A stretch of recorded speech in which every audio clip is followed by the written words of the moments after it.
murakoze cyane dutekanire imbere y'Imana twumva ijambo ry'Imana kandi turafise ivyizigiro ko abanesheje intambara tugwana muri iyi si bagiye guhabwa impera mu bwami bwo mwijuru. Amen. Dushishikare rero kubika ayo majambo y'Imana mu mitima yacu kandi duhe ikibanza mpwemu yera kugira ngo n'ayo majambo y'Imana agire ico atwigishije. Turahaye kaze mwarimu Ntirampeba Pierre ngo atubwire ijambo Imana yamurungikanye. Kaze cyane.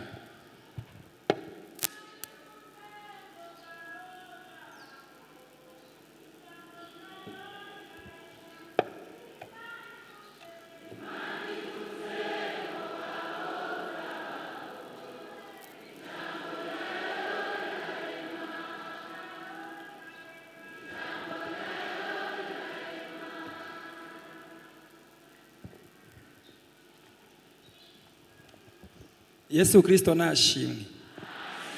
Tugorora ibiganza mwese ndabagumbiriye mu izina rya Kristo Yesu.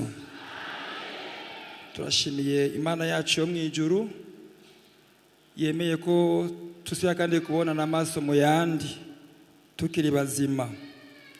Turashimiye n'uburongozi Imana yakoresheje ngo uyu munsi mpagarara imbere y'ishengero ko byose biva mu ijuru. Amen. Hamaro tumaze kumva vyinshi mu ndirimbo z'abaririmbyi n'umwanya wuko twumva ijambo ry'Imana kuko dufise umwanya muto hari ibindi bikorwa biri imbere. Reka dusome amajambo y'Imana. Duhe kaze mwarimu Renova na mwarimu Placide na mwarimu Adele baze Renova dusomere mu butumwa bwiza uko bwanditswe na Matayo 12 murongo wa 46 kugeza kuri 50. Mwalimu Placide nawe asoma gitabo cha Nehemia igice cha 6 murongo wa 1 gushika ku 9.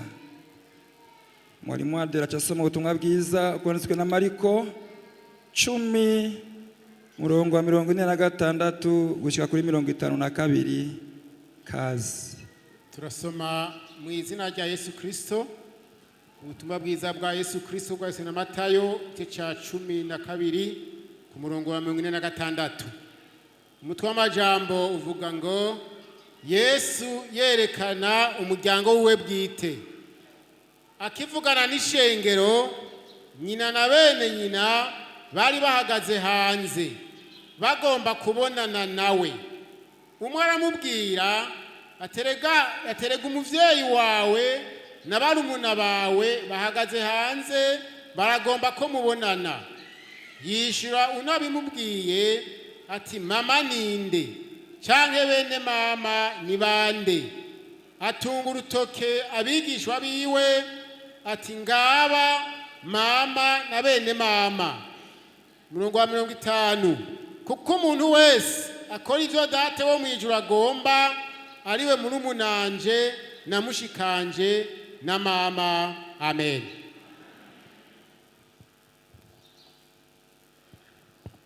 Igitabo cha Nehemia 6 gice cha 6 duhere ku murongo wa 1. Abansi bagerageza gutesha igikorwa c'Imana. Bukeye babwira Sanibarati na Tobiya na Geshemu umwarabo n'abandi bansi bacu yuko nujuje uruzitiro kandi ko atakirengero kigisigaye naho ntari bwatera inzugi ku marembo. Nuko Sanibarati na Geshemu baca abantu mako ngo ngende duhurire mu mihana yo mu kiyaya c'Ono. Ariko ico bagomba kwarukungirira nabi maze mbatuma kw'intumwa mutari ko arakora igikorwa gihambaye ntashobora kuza muti ntiyota igikorwa ngo gihagarare ngo amanuke abasange iyo. Bantumako batyo ibihetangabo 4, nanje ngenda mbishura kwa kundi nyene. Ubugira 5 Sanibarati asubira kuntuma k'umuntu wiwe kuno nyene, amurungikana n'icete kitazinze cyanditswemwo ngo mu mahanga humvikana impuha, kandi na Geshemu aravyemeza yuko wewe n'abayuda muri n'imigabo yo kugarariza, kandi ko ariyo nyanduruko yatumye mwubaka uruzitiro, kandi nawe ngo ugomba kwiyimika, bitaye ko ngo washizeho bakamenyi bo kukwamamaza i Yerusalemu, ngo mu Bayuda hari umwami. Izo nkuru ntibobura kuzibwira umwami. None rero nuze tubivugane, ndaheza ntuma kumwishura, ntivyo uvuga ntaho vyigeze bibaho, utariko ni wewe wavyigeneye gusa, kuko bose bagomba kudutera ubwoba bati bazohava bacika intege igikorwa giheraho. Ariko none Mana undemeshe. Yesu nashimwe. Amen. Turasoma mu butumwa bwiza bwanditswe na Mariko ibice 10 duhere ku murongo wa 46 tushikane ku 52. Yesu aho muri impumyi yitwa Barutimayo, nuko bashikiye Yeriko, akivana i Yeriko n'abigishwa biwe n'ishengero rinini, mwene Timayo yitwa Barutimayo impumyi yasegerereza, yari yicaye iruhande y'inzira.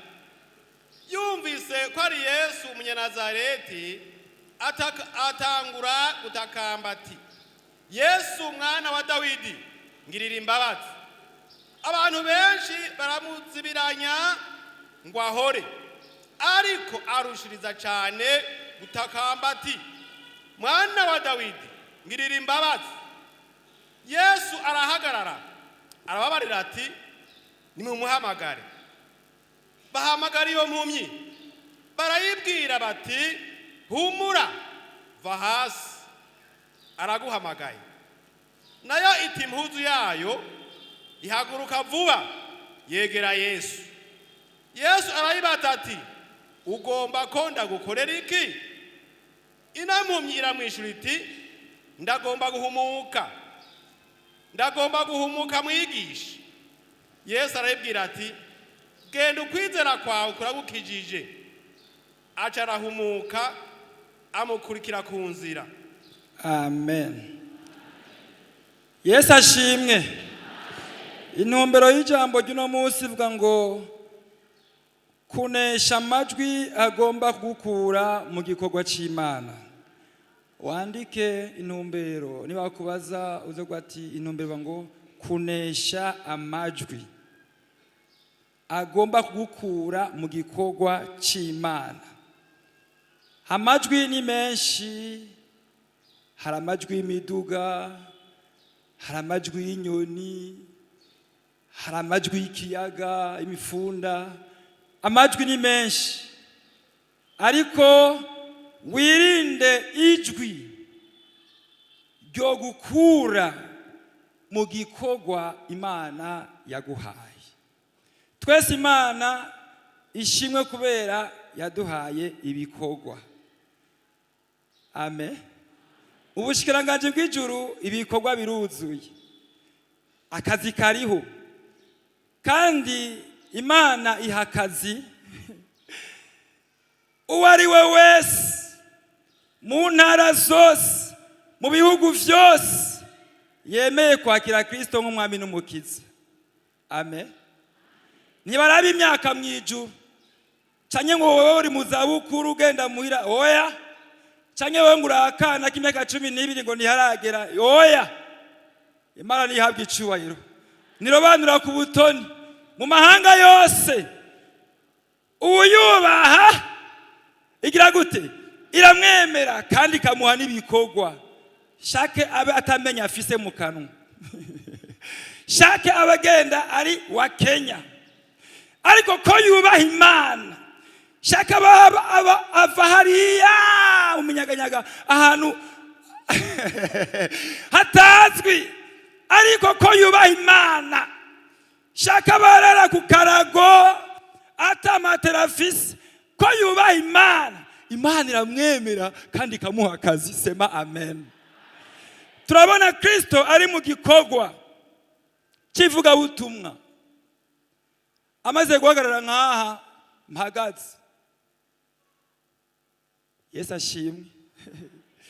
Ishengero ryicaye, ariko avuga ubutumwa, avuga icyamuzanye, ko cyamuzanye ko ari ukwigisha, kubohora no gukiza. Abantu bari mu migisha, abantu bari kwarumva ivyo Imana bagomba ko. Haca haza umuntu wa hafi cyane mu muryango, baraza bavuga ati twe programa dufise uyu munsi turasohoka, kandi gusohoka ko turasohoka tujane nande na Yesu. Sinzi aho bagomba kugenda, sinzi iyo programa ko yari imeze, sinzi ko bari babigiye Yesu ati nubwo uza kugenda rero umenye isazi naka turagenda. Ariko nibamenya Kristo ko aha agaciro igikorwa cy'Imana. Ndakwifuriza guha agaciro igikorwa Imana yaguhaye. Uha agaciro umurimo Imana yaguhaye, kuko umurimo Imana yaguhaye uzotuma utabagwa, uzotuma urindwa imyami myinshi mugwanizi. Aha turi ngaha hariho vyinshi Imana igeri tuneshiza kuba twaje muri kino kibanza. Bongo kweli. Uha agaciro kuba mu ngoro y'Imana, uha agaciro ijambo ry'Imana, uha agaciro uburimvyi Imana yagushizemwo. Ariko uravuga ubutumwa, hacaza abantu bamumenyereye ati tugende kandi nitwinjira, tukeneye ko tumusohora.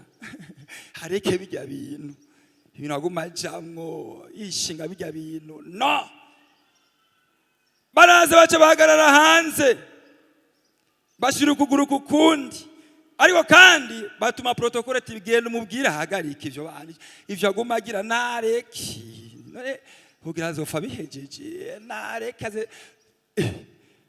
Protokole timusanga ino ngo nawe uri kurigisha hariho ijwi, kandi mama wawe kuvyara wa undi mu ruhongore rw'intama rw'inka, wa undi yakuvyara yagutwara mu nda ibisoro bizi, avuze ngo ubunyene sohoka, agomba ko mubonana muvugana.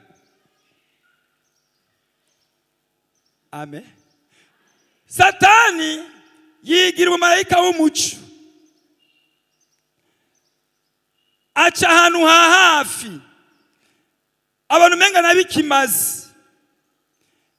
Maria n'umuryango wiwe bari bafise rezo kabisa yumvikana, kuko avuga ati n'umwana wacu. Kandi hari umurongo ubashigikira abavyeyi ngo wubahe so na nyoko. Wubahe so na nyoko kugira ngo uzurambire mu gihugu cyo uhoraho nzogo. None se umurongo wa Bibiliya, ariko nago munabwira ngo bifise umwanya hagaciro umurimo w'Imana. Amen. Wirinda amajwi ashobora guca ku mukoresha wawe, ashobora guca ku bakozi ukoresha, ashobora guca ku mugore wawe mubana, ashobora guca ku mubana mu rugo, akagutesha umurimo Imana yaguhamagariye. Kandi yawuguhamagaye uzi yuko ari vyo Imana yawuguhamagariye. Nta mpamvu amenye yuko wahamagawe n'Imana. Muze muvugana mu rugo ati jewe nubwo ndakuzanye madame, Imana yamamagaye kino gikorwa, ubimenye. Yesu ashimwe. Yesu atunga urutoki abwira ati mama ninde? Bene mama ni bande? Naba bari ko ruvuga ijambo ry'Imana, aba bagumye mu kibanza, aba turi kumwe, nibo bari umunanje, nibo bashikanje, nibo bavyeyi banje. abatunga urutoki. Yesu wacu nashimwe. Kino gitondo Yesu agutunga urutoki. Amen. Mariya sinigene yavyifashemwo, ariko Kristo yerekana agaciro k'umurimo w'Imana. Amen. Bakozi b'Imana twerekana agaciro k'umurimo w'Imana, akanovera k'igikorwa c'Imana kongere kagaruke. Abantu barabijoboroye kora Imana bakabijoborora, ugasanga umenga ibintu vyo guhanana ngo wabona ngo je ndagiye ngo sigara nguragiye. Oya, hageze umwanya wo gukora, kora mu kibanza Imana yagushizemwo. Sema amen. Muranyumva? Yesu abahezagire.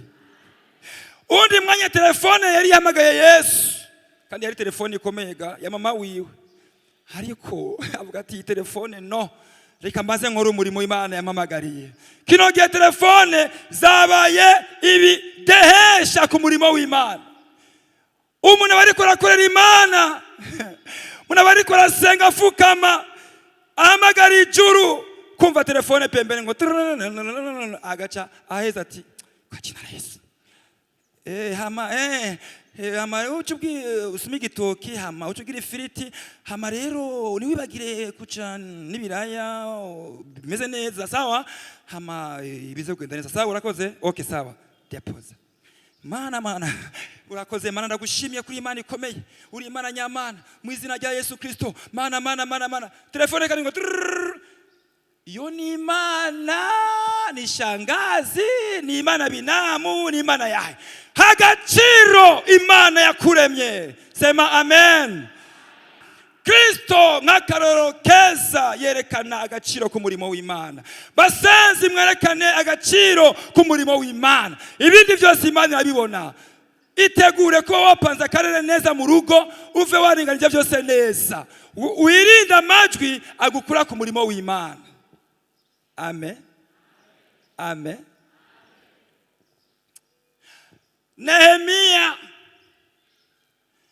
yumva umuvyura mu mutima kuja i Yerusalemu kugira ngo asanasane, amaze kumva yuko abiwe bamerewe nabi. Imana imugirira ubuntu, aronka uburenganzira bwo kujayo. Atanguye gukora umurimo w'Imana, Basanibarati baba bamubonye, n'Abatobiya batujya muntu aje atariwe kabisa, yigize uw'imwemu sinzi. Tumubuze, tumuhagarike. Hari abantu bagiye guhagarika umurimo w'Imana, kandi bashobora kuba batari kure, barahonyane hafi, ariko guma ku murimo w'Imana. Kwa mbere baturirimbiye ngo wumire ku cyo ufise, ntihagire umuntu agutwara igitsibo cyawe. Nimba uri umwungere, nimba uri umurongozi w'ishengero, nimba uri umukozi w'Imana atandukanye, uri umurongozi wa korale, uri umukomite, aho nyene uri, nimba ugenda kuraba abagwayi mu bitaro, nimba ufasha abantu mwibanga, igikorwa Imana yaguhamagariye ukigumemwo, aho niho hari gutabagwa kwawe. Sema amen.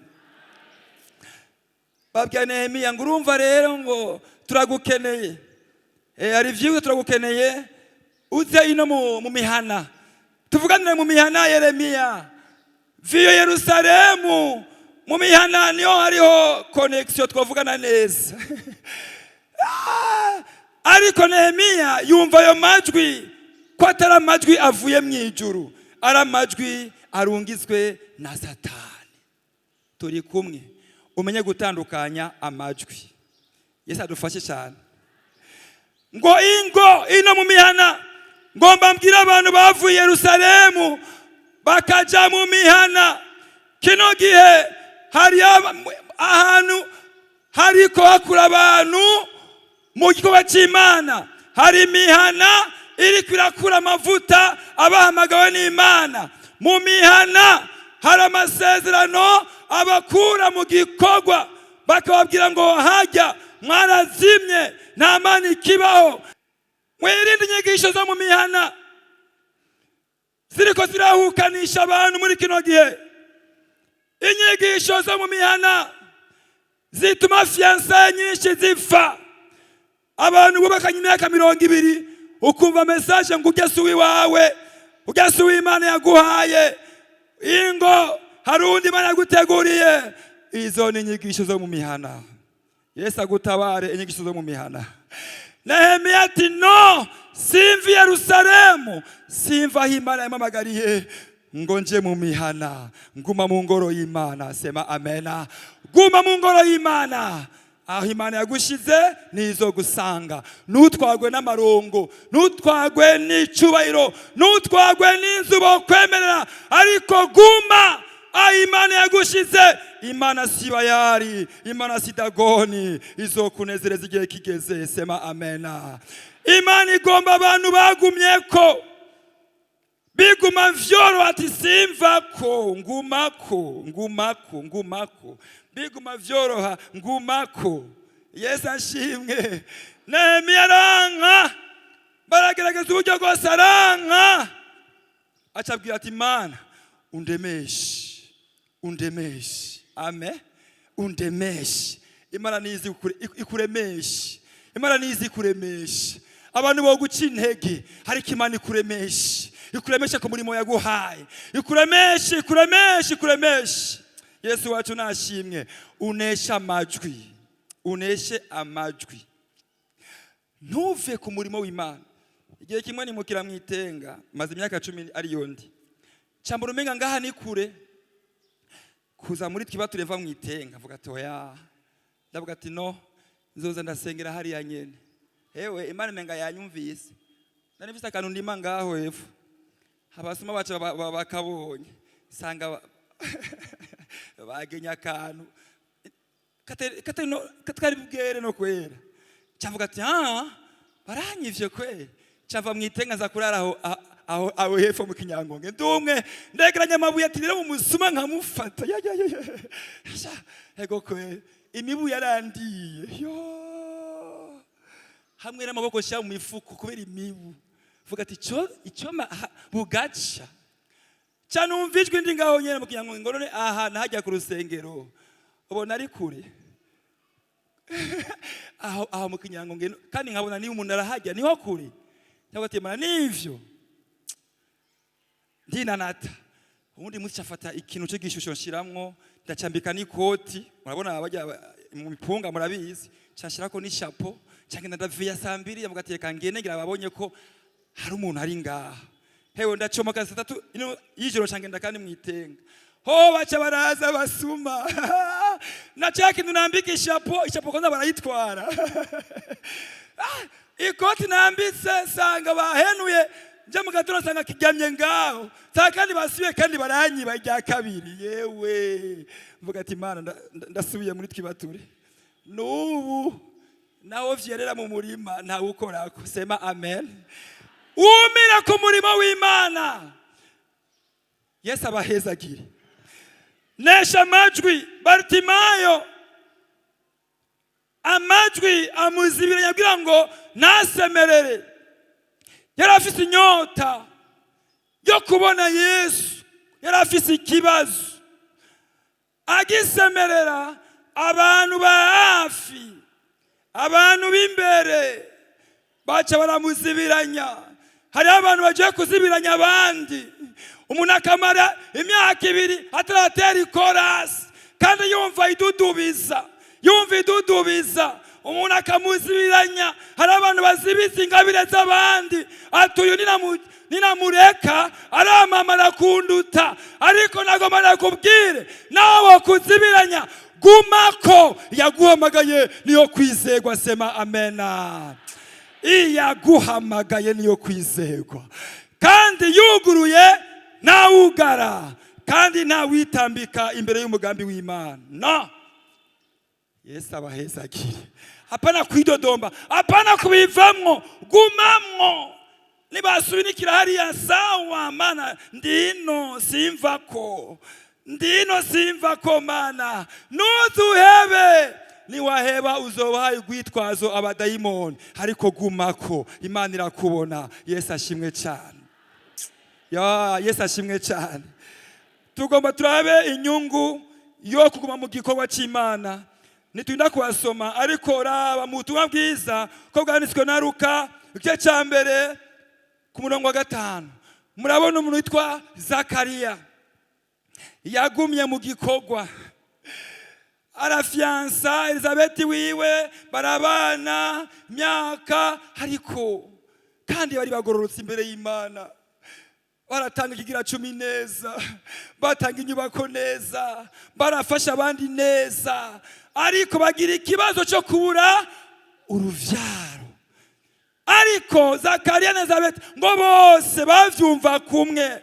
Ese icoma mukavyumva kumwe muri uwo mutwaro mufise mu rugo. Sema amen. Muvyumve kumwe, ntihagire umuntu agenda mu bafumu, mu kinyegero, mugenzi watabizi. Aho Imana nibatabara, ariko muvyumve kumwe kwanza. Mvuze ngo muvyumve kangahe? Kumwe. Imana bivuze ngo babiri canke batatu nibampamagara, nzoba ndi hagati yabo. Sema amen. Muvyumve kumwe, apana kuyadukiza mwibanga ugira ikintu mugenzi wawe. Muvyumve kumwe, mufukamire hamwe, mwizere kumwe. Yesu abahezagire cyane. Zakariya yari afise porogaramu yo kuja guhereza. Ibaze bagira igihe barasaza, bagera mu zabukuru, kandi icyo kigeragezo si Satani yari yakizanye. Hano bibaza ngo ibigeragezo byose biva kwa Satani. No, hari igihe Imana aba ariyo iba yabikoze. Mwanyumvise? Hari igihe Imana iza ikugara, kandi yugaye igenda itwaye n'urufunguruzo. Mwanyumvise? Yugaye igenda itwaye niki? N'urufunguruzo. Shangazi ntazokugurura, binamu ntazokugurura, no muri Amerika ntazokugurura, ariko yo ubwayo izingene yugaye, izingene yaje mu rufunguruzo, nimenye ingene iza kurushiramwo igaca yugurura. Sema amen. Haleluya. Imana yacu yugaye nawe ushobora kugurura, kandi yuguruye nawe ushobora kugara. Kino gitondo hari abantu Imana igomba yugururire kuko bagumye mu gikorwa. Kuko bagumye mu gikorwa. Akiri kuza mugiwe yari yaravyibagiye, bagisenga nta n'ubuvugishwa bari bafise. Wowe uratafise nzokugirira neza, nzoguhezagira, urakagendana. Ariko bobo ntabwo bari bafise, bari barisengeye gusa. Imana ntiyavuga, ariko bari barasenze. Haragera igihe baribagirwa nuko basenze, bavuga ati aha ni mafu. Imana yishura, Imana itishura, nguma mu murimo wayo. Sema amena. Imana ikeneye abantu bameze uko, badakurikira Yesu kubera imikate, ariko bakurikira Kristo bavuga ati Imana yavuze ngo twitwarike by'ubwami bwayo gusa, ibisigaye ni nyongera. Ima itama ndabandanya umurimo w'Imana. Amen. Amen. Unesha amajwi wa mwigeme akubwira ngo ugiye gusazira iwanyu. Ayo n'amajwi y'abatobiya. Imana ku Mana ntakarendiriye izi zo mwisi zibaho. Zikarendiriye zo mwisi mu ijuru nizibaho. Muriko muranyumva? Bwira mugenzi bati ku Mana ntakarendiriye zino zo ngaha ku isi ikorerako. Imana ifise karendiriye yayo. Amen. Amen. Yabona Elizabeth na Zakariya ati aba baracara abana ntiharagira ko ndabaha.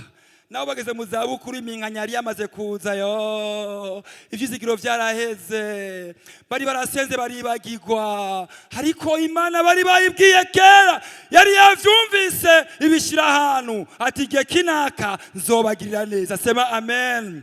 Akiri mu ngoro y'Imana korahereza, azabona marayika araje ati Zakariya, ugusenga kwawe kwagize gute? Kwarumviswe.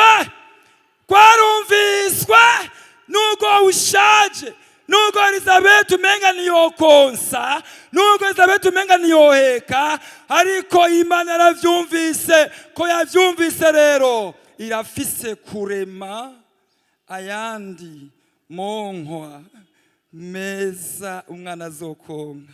Irafise kurema umugongo neza ikawutunganya, hama Elizabeth akazoheka avuga ati nyonyo mama nyonyo nyonyo.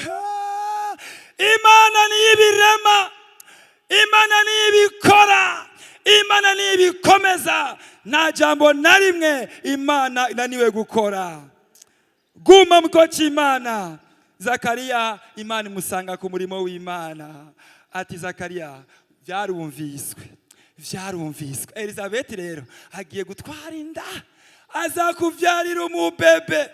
Uyo mwana urasomye hajya urabona amateka yiwe. Yo, uzonezerwa Zakariya, uzohimbagwa. Ahari amarira Zakariya, Imana yahindure umunezero Zakariya. Uzokumva umwana wawe ariko aramamara hirya no hino asemerera, bavuga ati uyo ni umwana wa Elizabeth. Mbega ninde? Ni Yohana umwana wande wa Elizabeth. Nawe kugira Imana iriko iragutevya, iriko igutegurira ibintu bizokwamamara cyane.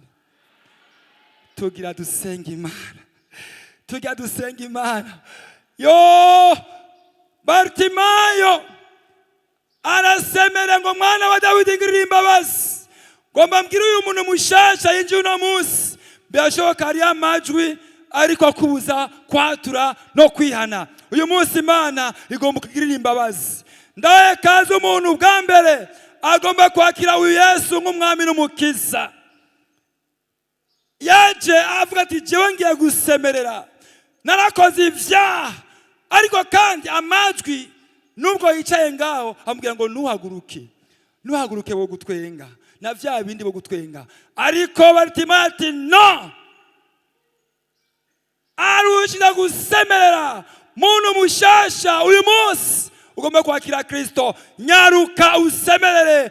Ingo hano tugusengere kugira ngo Kristo akugirire imbabazi. Nyuma y'imbabazi hari igitangaza Imana iza gukora. Tuza gusengera abantu bafite imitwaro, Imana ibiyereke. Ariko icyambere na mbere ukwiye imbabazi z'Imana.